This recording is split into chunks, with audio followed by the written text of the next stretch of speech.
Welcome to Season 6, Episode 38 of the Be Conscious podcast.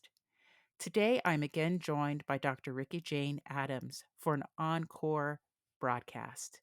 You may recall that Dr. Adams is the author of 3 books, including Spiritually Fierce, and joins us from Melbourne, Australia.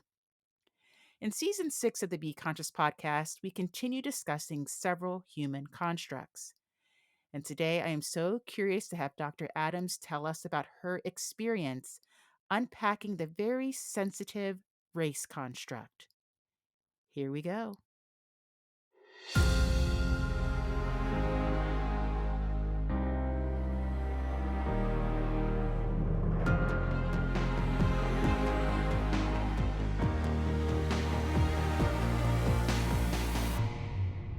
Welcome to the Be Conscious podcast, the show that brings you enlightened perspectives on the frequency of money, life's many challenges, and those heavy feelings that may be holding you back from living your best life. And now your host, Dr. Susan Nicholas.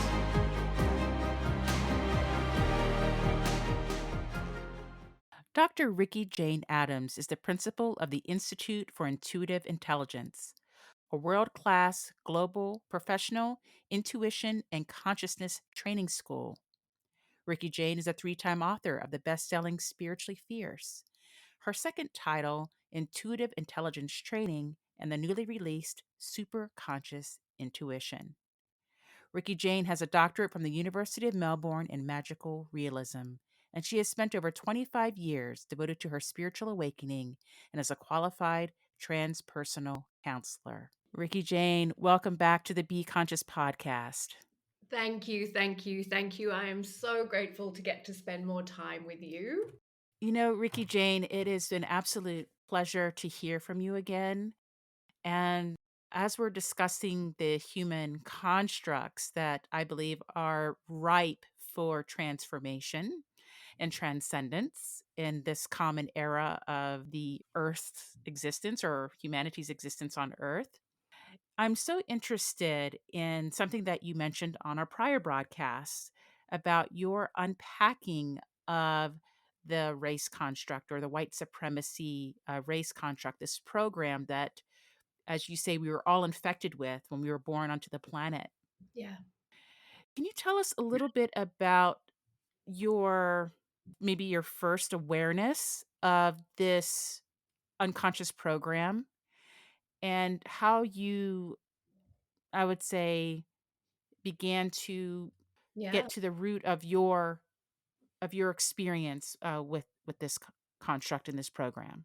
Yes, that's a great question. And look, there's two women in particular that I really owe that awakening to, and that is Layla Saad, who is the educator who created a challenge called Me and White Supremacy. To really allow me to open to the awareness of what was contained in my subconscious, and an Australian woman called Julie Parker, who has a wonderful life coaching institute called Beautiful You.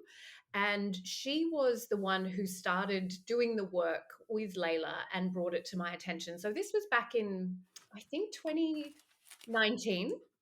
And it was all happening on Instagram. So Layla Saad at the time had written a blog post that had gone viral, which is was something along the lines of like spiritual white women are the problem. Like, I can't remember the exact title, but it was basically putting the responsibility squarely at the feet of spiritual white women for the cultural appropriation, the de-identification of the leaders of things like yoga, the origins of so much of the Eastern philosophy that were being appropriated without identification, and really putting that responsibility on the shoulders of spiritual white women.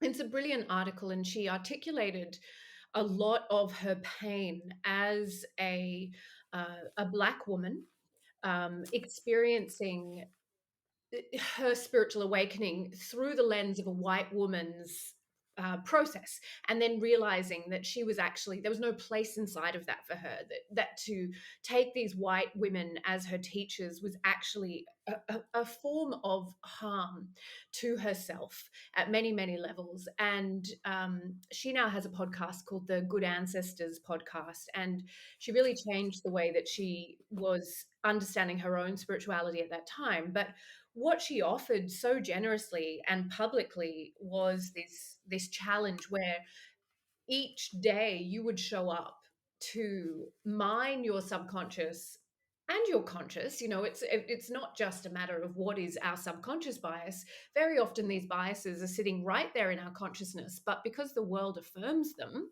and the world makes it easy for us to be racist towards black, brown and indigenous people, we can just sit with that as the norm, right? We don't have to really question it too deeply, because for white people, it's working. And so, yeah, so it was a very humbling experience. And it was a journey akin to, I guess, like a death. My first response was anger. Like, how dare you? I'm not that kind of spiritual white woman. I grew up in the Middle East. Like, all of the objections and the fragility and all of these things where you're like, I'm a good person. I couldn't possibly be a racist. These stories that rise up from the ego to defend me in this particular case. But from that anger of, how dare you suggest that my spirituality or my very existence is causing harm, there Mm. was that space for curiosity. And I can go further into that, but I just want to see if you want to jump in there before I keep going. Hmm. So I think the first thing that came to me about the entire maybe conversation was, why was the focus? I'm not suggesting that everyone doesn't play a role, Hmm. but why was the focus on white women as opposed to white men? That is a great question, and I don't have the answer from Layla's perspective right at the top of mind, and it may be in that article, but I believe it is because that her teachers at the time were all white women. So, I've looked a lot further Mm. uh, into a lot of the different race theory and the unpacking of privilege around this. And there is a definite suggestion that white women are particularly complicit in the Mm. harm that is caused to Black, Brown, and Indigenous bodies uh, out of their own survival, right? So, this alignment with the power center, which happens to be white men. And Mhm. that often, yeah, often women cause more harm to women because of that complicit, like that desire to be aligned with the structures of power or the center of power. But from Layla's perspective specifically, I can't give you the answer, although I'm sure it is out there in the world. But for me, the understanding was certainly that so much of the work that is out there in the world in spirituality is being offered by white women. And it is, and I agree with you. I think there's a lot of white men. I mean, I've watched some amazing teachers out there who do incredible things. But if you go back to the origin of their work, it's Eastern philosophy, it's yogic teachings. They've just de-identified it. So I think that it's across all, that white culture. There's this sense of entitlement to take whatever you want, and it isn't Mhm. specific to women. But I think Layla's experience was specifically the toxicity of so much of that spiritual culture that she was learning from was led by white women. Mm. Okay. And okay, I can understand it from that explanation. Thank you. Was there ever the acknowledgement that we are all infected with it? Like, we all have this unconscious program, no matter what gender, color, culture, language you speak. Yes, It's a part of, like, the earth experience that we, yes, all have these unconscious biases within absolutely. us. Yes, and she speaks a lot about the fact that for Black, Brown, and Indigenous people, it is even harder, but the wound is within. They are, just as indoctrinated or with that sense of being lesser than, and that Mm. that racism against the self, but also against each other, right? So you then Yes. get hierarchies of all of the different races having some sense of separation mentality against all of the others, right? So um, Mhm. you are in, I know if you're in Hong Kong or you're in the Middle East, both places that I've lived, in the Middle Eastern culture, very much the expats are considered to be second class citizens, and this is Mhm. just part of the culture, and it is absolutely something she talks about, of the need for every single human being on the planet to acknowledge this wound. And I'm using my own language here, but I call it, the wound of separation. Anywhere Mhm. where we have divided ourselves against ourselves, knowing that according to the cosmic law, all is one, then we are breaking the law and we are creating the nightmare that humanity is Mm. currently living. And my experience of it is very much that when these collective unconscious wounds rise to the surface, and this was before Black Lives Matter that I was doing this work, and of course racism is not new, but when there's a groundswell, it is so vital for us to acknowledge, especially as spiritual people, that is our personal responsibility to take action around that collective wound on behalf of all. Now, the other reason that I think Layla was, very much speaking to white women is the idea of privilege. So Mhm. the privilege of, I am free enough, wealthy enough, unlikely to be persecuted, unlikely to be treated badly just because of the color of my skin. Therefore, I have a bigger responsibility to use that freedom for good, to correct the error, Mm. right? I don't have the burdens that others are carrying. So if I don't use that to, you know, create that correction of perception that somebody is lesser than me just because of where they were born or what color they are, then I am squandering that privilege. So I have a Mm. greater weight. I carry a greater weight of responsibility because I am not burdened by the program that says, black is lesser than or brown is lesser than. And it's a really powerful thing to sit with that truth, that people get so confused about privilege, don't they? That they think it means that you've got easy life or lots of money, or no, privilege means that your very existence doesn't cause offense to others. Like white is innocent, black is evil. These are the core Mhm. archetypal programs in that unconscious wound. And the privilege is I don't have to defend my very existence. I don't have to prove to you that I'm good. You were Mm. the assumption in all of our collective unconscious, because of thousands of years of toxic programming, is a wound that we must all take personal responsibility for, but especially those who are not burdened by that wound. Mm.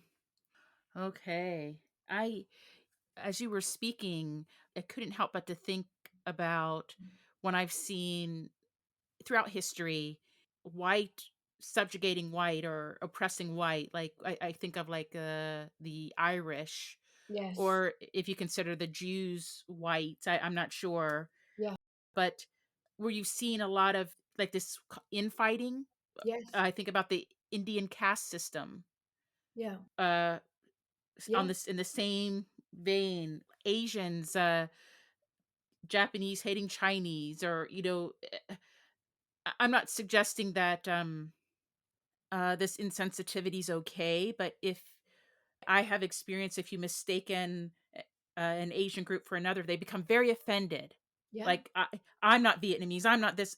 Like even within the Asian, like the different major cultures, the world, you feel that. Or I think about the Latin culture, the native Latins versus the more, I don't know, modern European, how they call themselves, the Indians versus the Yeah. people that carry the traits, the heavier traits of the Incas or the Maya, like the ancients, Yeah. how they are discriminated against. And Yeah. so even it doesn't seem like it matters, it's not really necessarily about skin color, but I believe it's truly what you called it, this wound of separation, Yes. where for many of us, we believe that to feel better about ourselves or whole, or I don't know exactly what the word is, then someone else has to be beneath us for Yeah. me to be elevated. The only differences are about perception. The only way to make me feel good about myself, perhaps, is to recognize that I'm somehow better than someone else. That gives me, I don't know, maybe a little bit of self esteem or bravado, or makes just an illusion Yeah. that I am not you, even though, as you and I know, we are. I mean, we are collectively one. Yeah.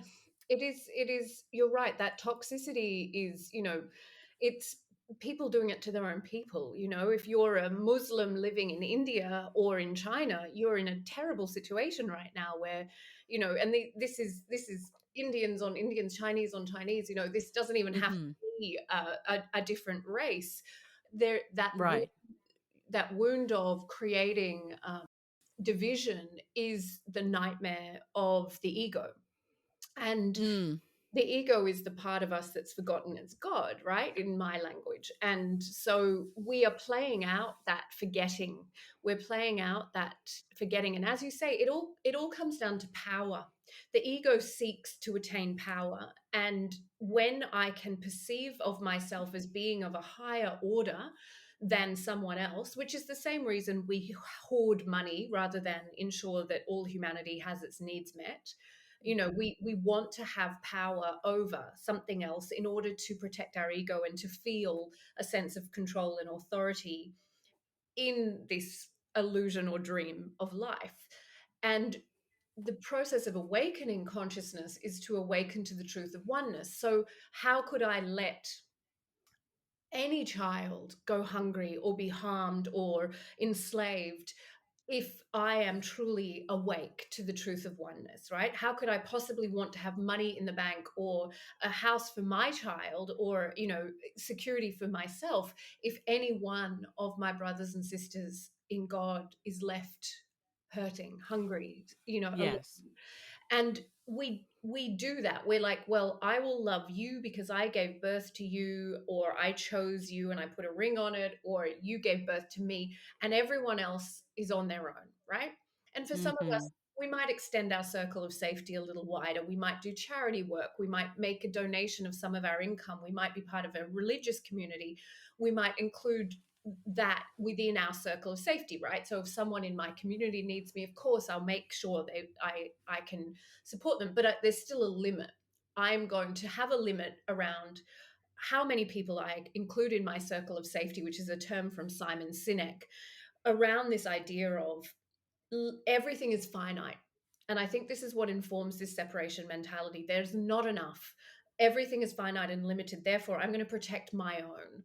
And I am entitled to do that because of my religious or cultural or racial differences or familiarities, right? If I can see familiarity, then you're part of my community and I will protect you. And our goal as spiritual beings is ultimately to have that circle of safety to encompass all humanity, right? So that there would be no one that we would leave out, that we would never consider that anyone was lesser than. And the reason this is so hard, Susan, is because it is largely subconscious. So Hmm. we would never walk around thinking I intentionally exclude people from my compassion and my kindness and my goodwill and my generosity, but we all do. We all draw lines in the sand. Now, some of those lines are more obvious, like I exclude pedophiles from my circle of safety Hmm. because that seems really logical. But others are more subtle, like the subtle ways that, for example, if you're talking to someone whose language, their first language is not English, the effort Hmm. that it might take to understand them, the time and energy that you have to invest to be fully present to them, you may form unintentionally a subconscious bias away from that person because it's easier just to talk to someone who understands my language, and so we are constantly affirming this separation subconsciously. So when someone says, like, to me, you're a white supremacist, I'm like, No, I'm not. I'm a really good person. How dare you say that?" Like, my first reaction is defensive because it's really hard for the conscious part of me to believe that I could possibly carry those programs. And yet we Mhm, all carry mhm. them. In the same way that Yes. we all carry the same programs. If we see it in the world, it's within us. We are all carrying the codes of violence that we see in the world because there's only one consciousness. And Mhm, mhm, you and I have made a decision and a commitment to affirm the greater part of ourselves and to keep meeting those biases that prevent us from being in oneness. But most of the world doesn't even know it's operating that way. Most of the world doesn't even know that there is the possibility of of that infinite embrace. And so, of course, we're going to stay stuck in these territorial, nationalistic, or tribal loyalties that feel like life or death, right? Look at it with people choosing a football team or a basketball team, we're so mhm. tribal in our. Right, right. Mm. You said something about a little bit earlier about less than.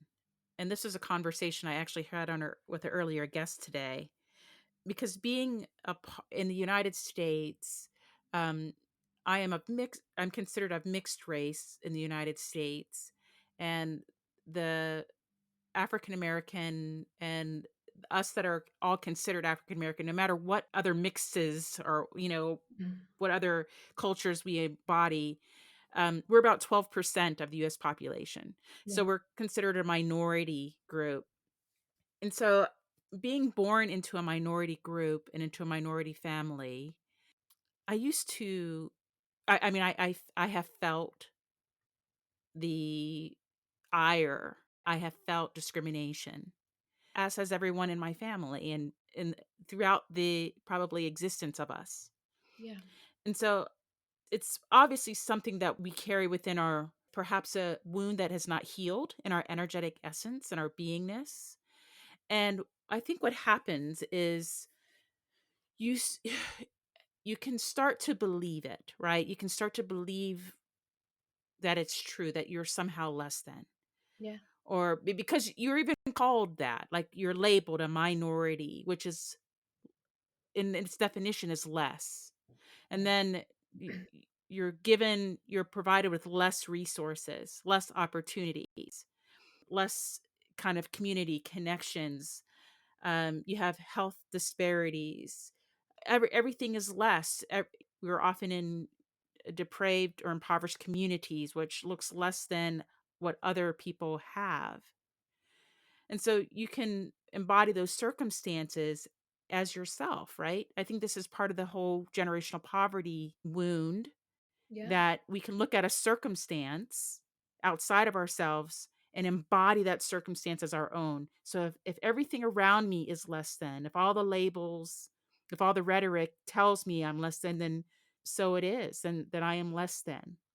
And so what I would do in my youth, in my younger years, is I would look for evidence of me being less smart, less yeah, capable, less intelligent, less trustworthy, less beautiful, less strong, yeah, less uh, less everything talented, and I couldn't find the evidence of yeah, it. I tried and I looked yeah, because I had been indoctrinated that life would be more of a yeah, struggle for me because I'm less than.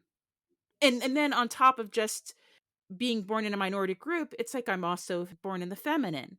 And so it's like, "Oh, so you've got double the curse, you know? Not only are you black, but you're a black woman. Oh my gosh, there is no one yeah, lower on the rung." And so I would literally yeah, search for the evidence of the truth of it, and I couldn't find it. I knew that I wasn't less intelligent less smart, less capable, less trustworthy, less talented, less of a person, less of a being.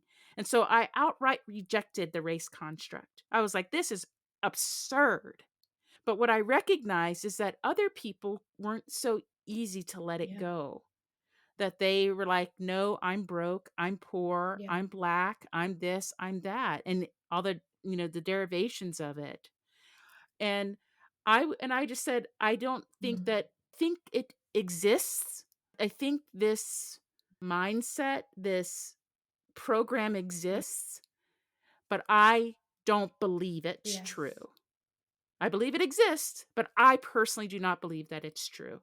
And I feel just as worthy, just as intelligent, just as beautiful, just as strong, just as capable as anybody else.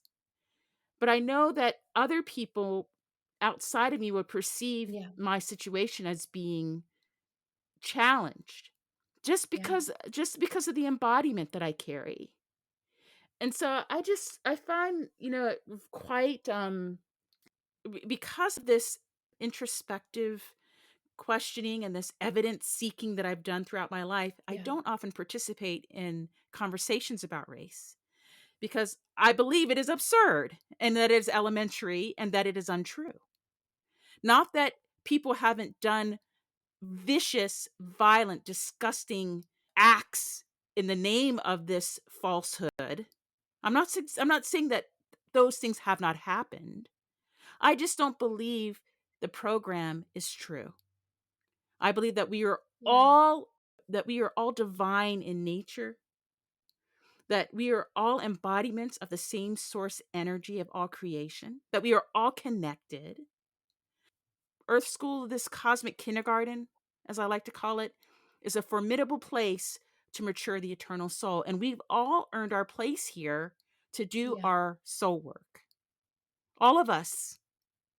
And so I think about it as like, okay, we are all human beings, Yeah. and thus we all possess the human like genetic code. Like it's of the human beings. Like we are a Yeah. species, the Homo sapien sapien. And we all share the same code. What differs is that Yeah. we have different expression of genes. And so it's what is expressed that creates this Yeah. beautiful diversity of life. But you have Yeah. genes for eye color, so do I. You Yeah. have genes for hair and the heart and the lungs and breathing, so do I. We just express differently. And I believe the expression varies just like it does in any other species.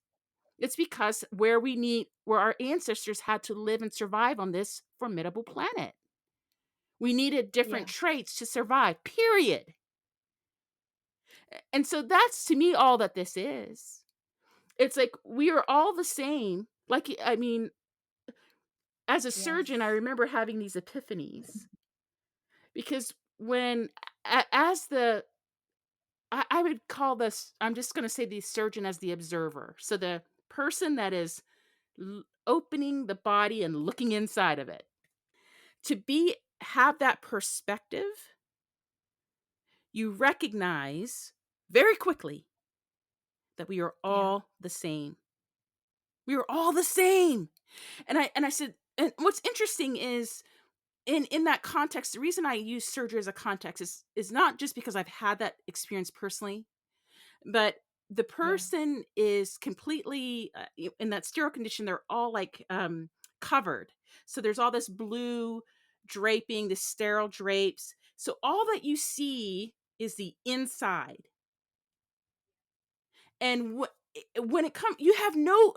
If you walk into a surgical suite Yeah. and you're looking Yeah. inside, you would not be able to tell anything except this is a human being. And I think that is it. Yeah. There's this, you know, this organ that we have Yeah. that we call the skin. Yes. And that skin, it's our largest organ. Everybody has it. We all need it to survive. But that is like to me the veil of separation right there. It's right into that external shell that embodies the spirit. And so I Yeah. just I feel like I completely reject racism. I used to feel angry just like you. You said I it's like you go through the steps, if you will, of Yeah. anger, frustration, of like questioning, of curiosity. I've so far released that I don't even feel as sick as I used to feel about it. Because that sickness Yeah. that was in me, I have transmuted. And now I have complete compassion for all those that still hold the wound. And so one of the things that I have noticed is because racism has been a big part of American history in our little baby country, there's a lot of footage of the civil rights movement and so forth, slavery. Yeah. And every time you see these stills, these images of the past, the perpetrator of the racism, Yeah. usually if they're unhooded, and in our country, people would wear white hoods. So let's say they take their hoods off and you see their faces. The face of racism is so contorted and ugly. It is so vile and nasty.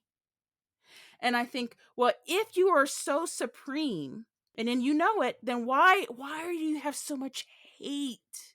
To me, that's it. It's Yeah. when you succumb to this wound of separation, when you fully succumb to it, meaning you fully believe it, your ego relies on it to feel good about itself, then it actually distorts you. It creates this ugliness. Yeah, but it's here in service to us, and that's the thing. We can't argue with the fact that we live in a racist world, right? And that is the medicine that we need. So, whatever the dream of this life offers us is the medicine.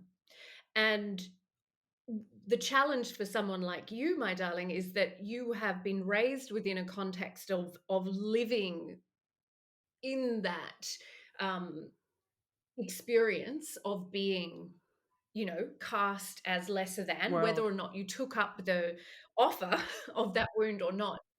And for many people, there's not even an awareness that there's a choice, right?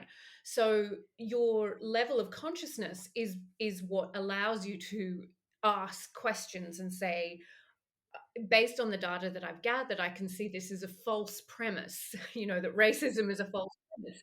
But for most people, when we are born into the dream, we're born, we drink from the river of forgetting, and we're born into the Yeah. nightmare of separation, which is what the level of consciousness in the dream in the majority is at this point. And so racism, as one face of separation, offers us the antidote within it, because the fear is the messenger. Fear is always the messenger. But in order to engage with that, Yes. you have to have had the possibility planted in your mind that maybe this is not true. So that distortion of and hatred of looking upon the face of a racist, it is so it is so righteous. Religious zealous so often informs this righteousness of, this is truth, right? Like, I am right, therefore I am defending what is right by hating you. And that black and white thinking, that extremist thinking, is what is the ultimate ego defense. So you're sort Mhm. of calling upon or speaking from a place that 95% of the world has never visited, which is the place of, is this true? There are so many examples, Ricci-Jane, that it's counterintuitive that how could this be true and right if it's so distorting and ugly and hateful? Because we're so in our base chakra as a human collective, this tribal warfare of loyalty as survival, right? Like, so to question whether or not white is better or black, men are better than women, all of these, Christian is better than Jewish, or whatever the divisions are, could be to bring one's own survival into question, because the conditions in your community, in your tribe, say it is not safe to ask. And it extends, as we know, way beyond race, but we're here to talk about the construct of race, to be a gay person inside of the Catholic Church, to, all of these experiences of being other. And othering is that ultimate weapon of the ego, right? You are not me. And the ultimate statement of oneness is, I am that. I am that. And Yes. so you see how there's, until you are willing, vulnerable, and humble enough to have your consciousness cracked open, Mhm. which, by the way, doesn't just happen just because you want it to. And it certainly doesn't just happen because you pursue spirituality. And I think that was Layla Saad's point about going after spiritual white women in the way that she did, is that just because you think you're woke doesn't mean that you aren't a racist, right? Like, you might sit down and meditate.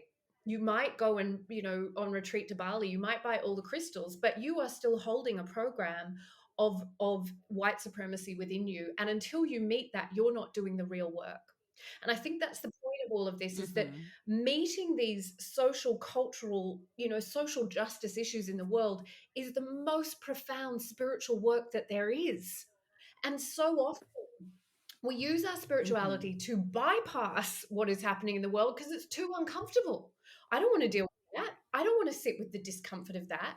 So we ghettoize ourselves and hide, especially if you're privileged, in whatever way, you've got Mm. lots of money, you can go on retreat in the most magnificent places and never touch the ground, never have to feel the despair or so often we go to Mm. developing countries to do our spiritual awakening and completely ignore the Yeah. impoverishment and the uh, child slavery and the things that allow us to have these really great experiences because it's cheaper in that country or whatever else it is.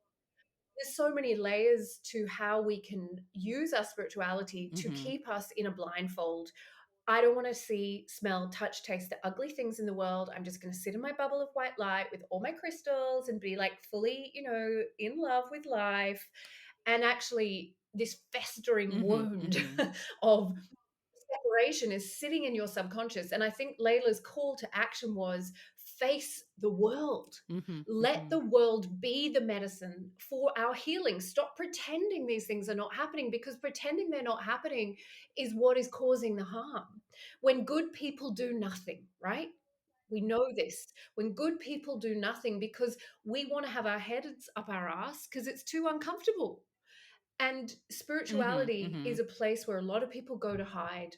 Not you and not me, but a lot of people go to hide from the difficulty. They want something to numb them out and give them a place to retreat, literally, from the difficulties and the discomforts. And what if we look at these Mhm. wounds not as the problem, but as the solution?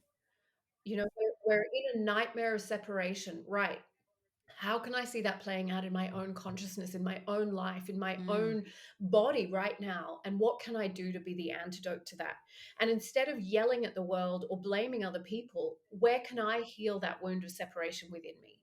And for me, as with you, that's always an energetic choice first, right? To change my consciousness, Mm. but not in a superficial way. I have to go and sit Mhm. in that Mhm. festering wound, sitting in the basement, like, Yeah. because every woman carries the patriarchy inside of her as well. Women are worse to each other than anybody else, and that is internalized patriarchy. So wherever we see the fear rising at a mass level, we can say this is serving the awakening of consciousness. Now, what am I going to do with that? To use Caroline Mace's question, what will you do with your pain? And we must Mhm. not let our Mhm. spirituality put barriers around us that Yeah. keep us away from the deep work of engaging with the Mhm. dream. It is a dream, but it's a necessary dream. Mhm. Mhm. I think Yeah. Otherwise, we wouldn't be here to do this work. You know, like, yeah, I completely agree with you. I wanted to touch on something Yeah. about the resources part of the discussion about the whether it's the white men or women or or the white women who are complicit in the white supremacy, but these are also the very same people that have the resources to change it. Can you share a little bit more about the process? So this isn't something that you can just throw money at.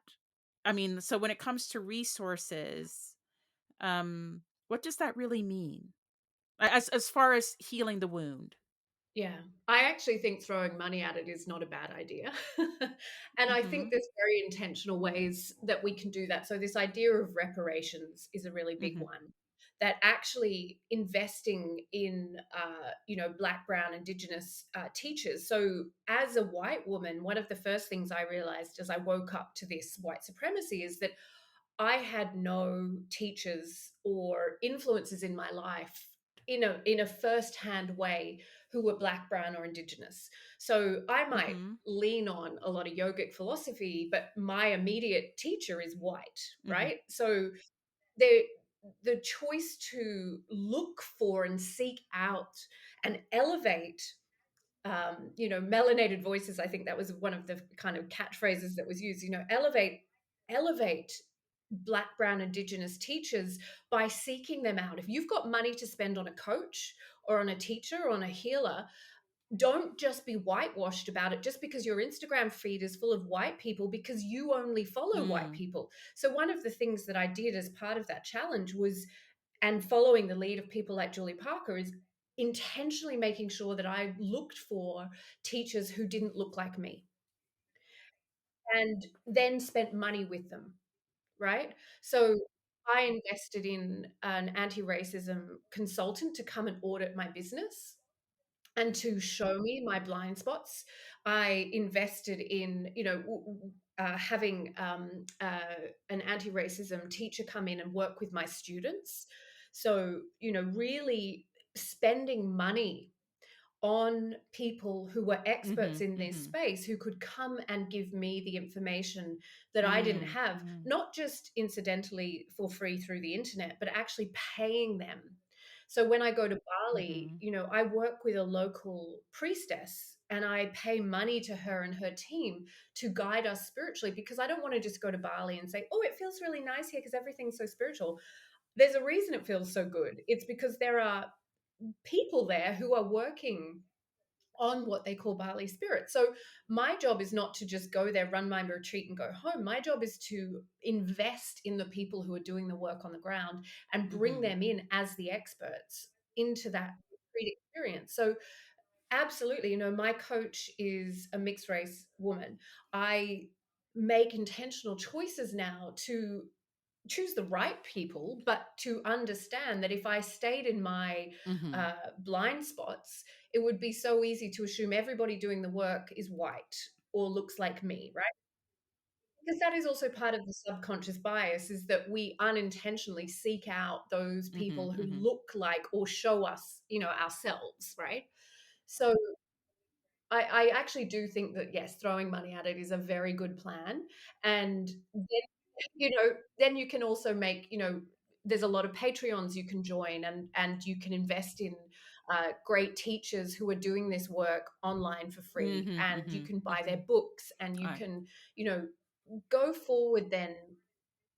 One of the big things that came out of my understanding was is not asking Mhm. uh, for Mhm. free education from Black, Brown, Indigenous teachers, but actually to educate myself, to pay them for the good information and education, but then to take that forward into my community. So, my job, I feel very much, is to be a bridge between the white women that I work with and that awakening consciousness by helping them navigate that, because it should not be the responsibility of Black, Brown, and Indigenous people to carry the burden of educating us, especially when that isn't being properly remunerated.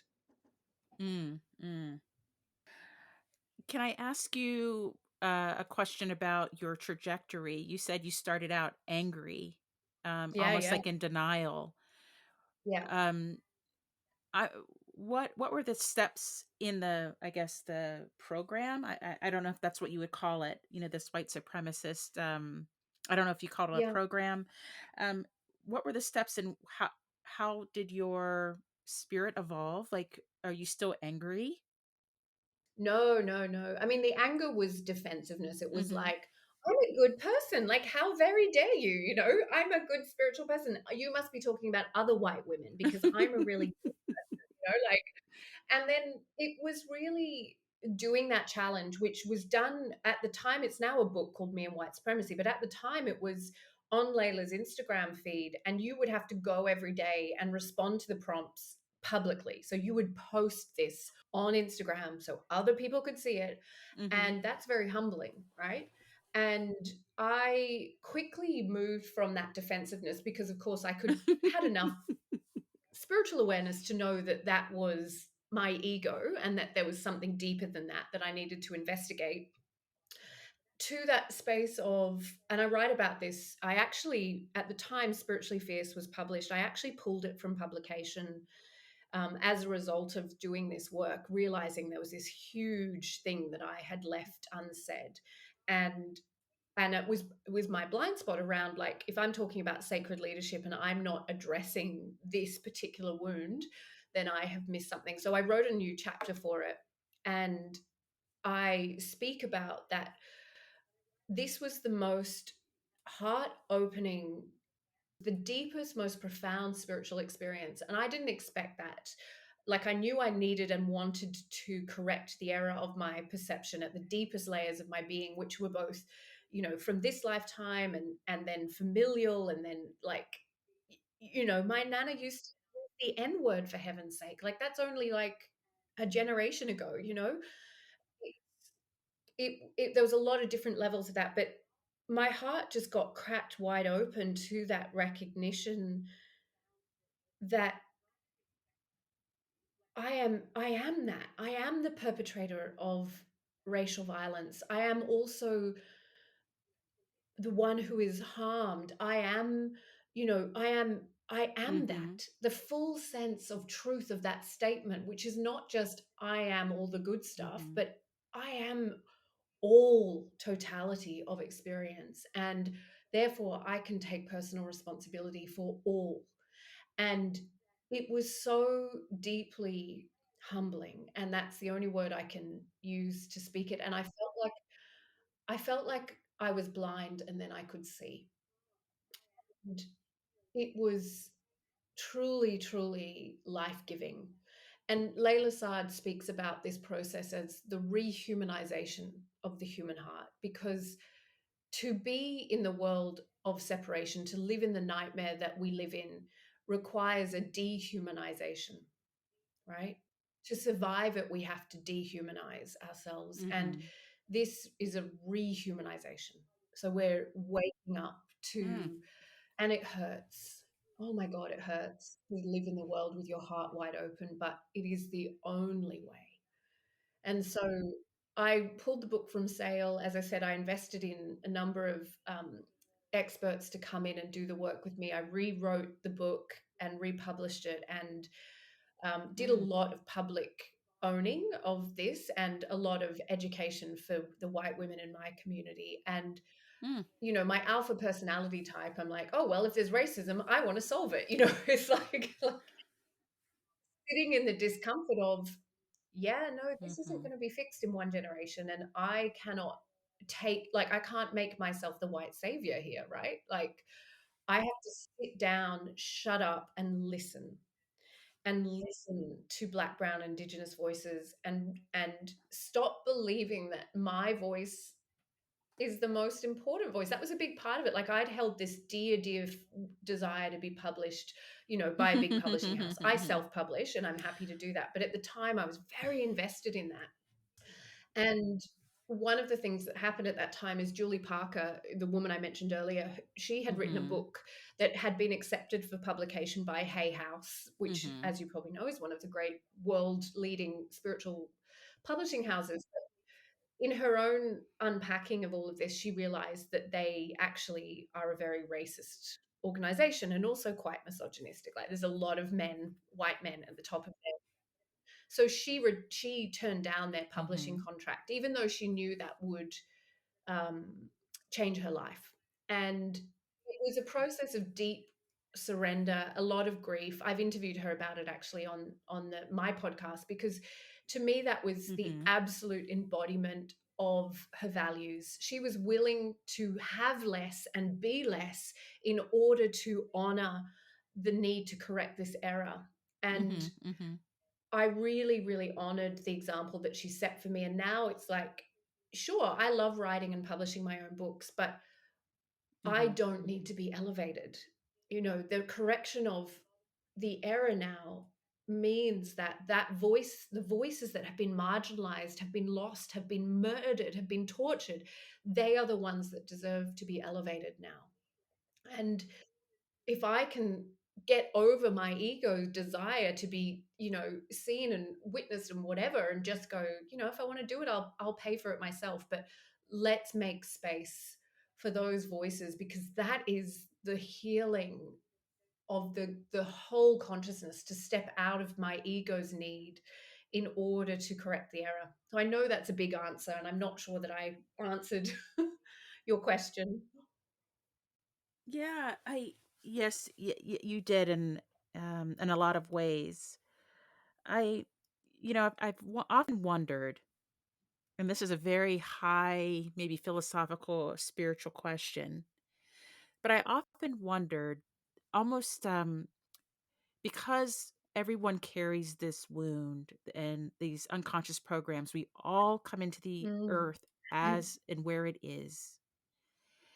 Um, if let's just say, if whatever you're experiencing, or whatever it is that you are incarnated or embodied to transform in this lifetime, whatever energies, biases, beliefs, whatever it is it because in a prior existence you were the perpetrator of that ill?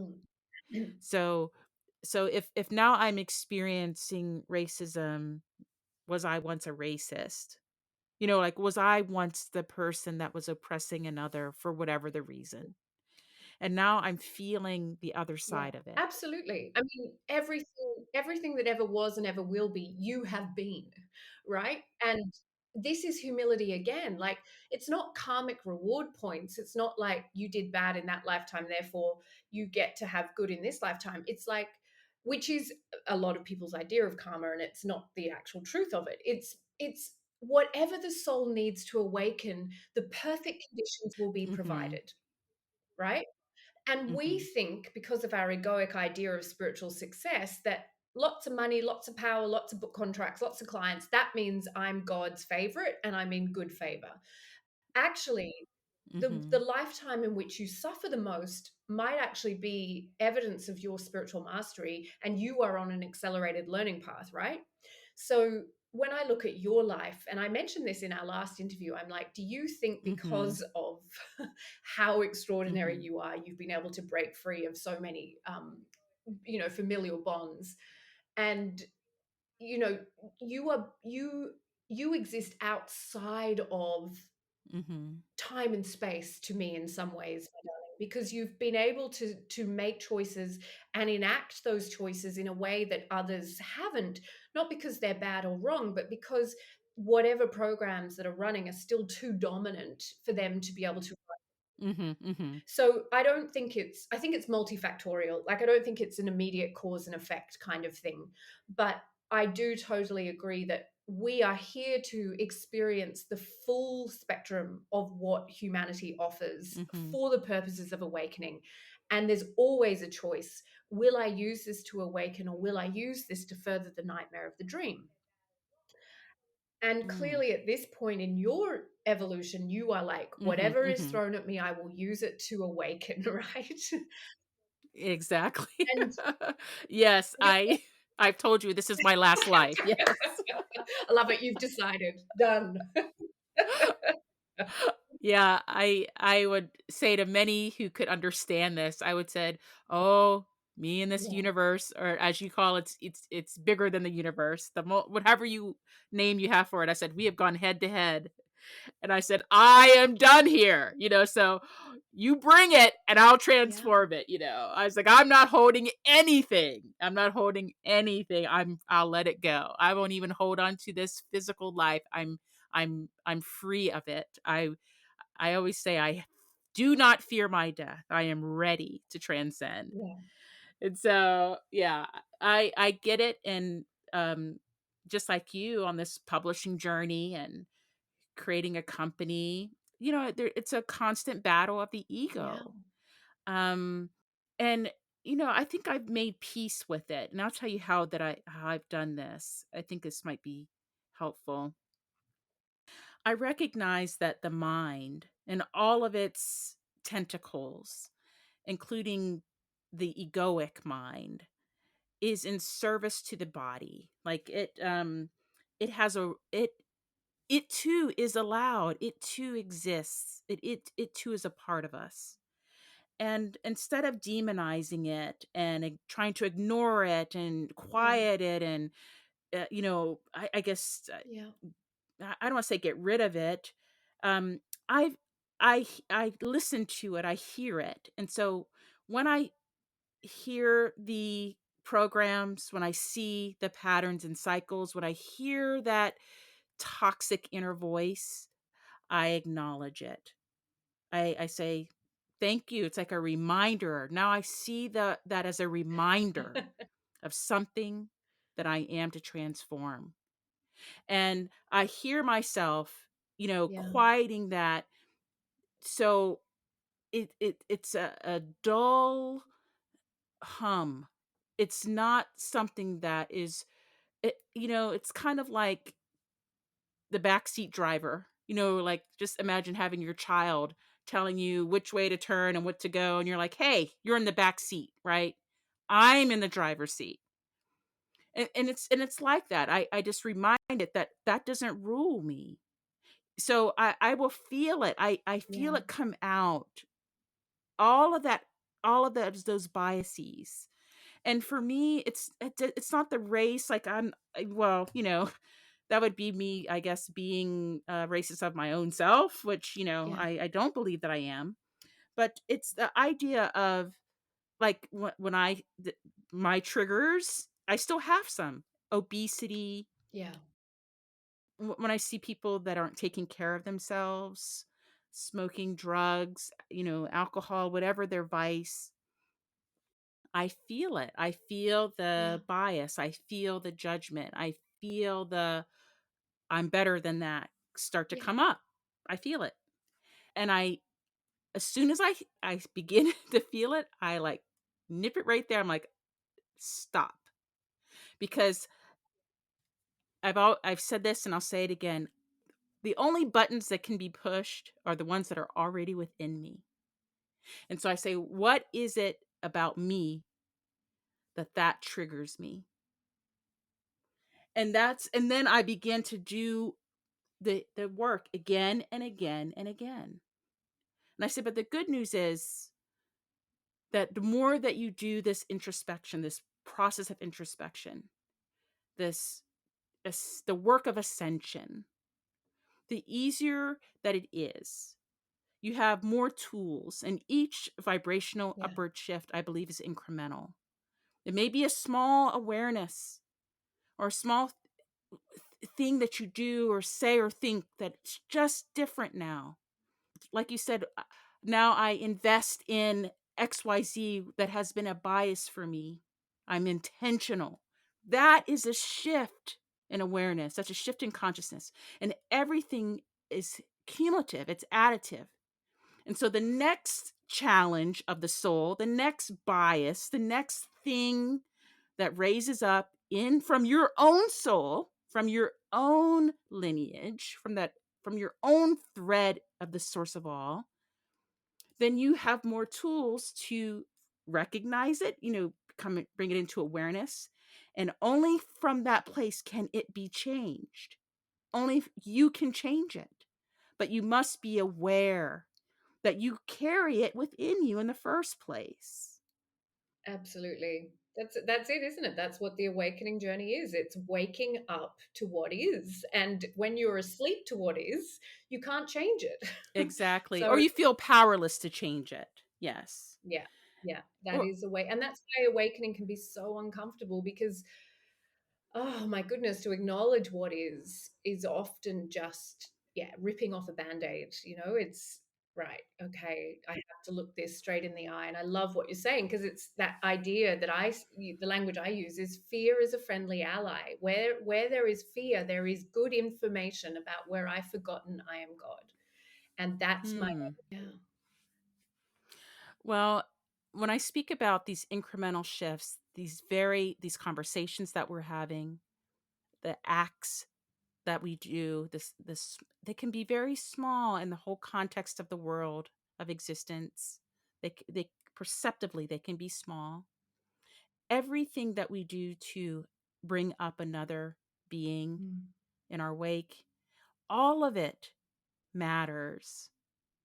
And so I'm going to end this with a quote that I think is very beautiful, and I shared it on prior podcasts, but I think it's very relevant here. It is a quote by David Mitchell that says, "My life amounts to no more than one drop in a limitless ocean. Yet what is any ocean but a multitude of drops?" mm. And with that, Ricci-Jane, I want to say thank you so much for joining us again on the Be Conscious podcast. And if you'd like to share how the audience can reach you and learn more about your works, I'd love for you to do that. Yes, thank you so much. If you want to know more about the Institute, it's the Institute for Intuitive Intelligence.com, or you can go to Ricci-Jane Adams.com and learn more about me and my books. Thank you so much, Ricci-Jane. It's been a great pleasure. Thank And I want to thank you for taking this inner journey with us today. And whether you are coming or going, looking inside or out, remember to be conscious.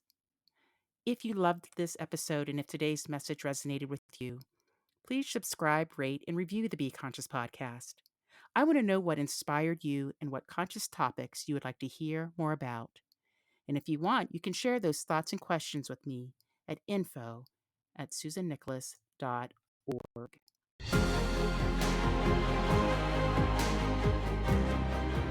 Thanks for listening to the Be Conscious podcast with author, TEDx international speaker, and conscious coach, Dr. Susan Nicholas. Be sure to connect with her to stay up to date with her latest news and works. Learn more about her conscious speaking platform at susannicholas.org/speaking. Stay tuned for the next thought-provoking episode.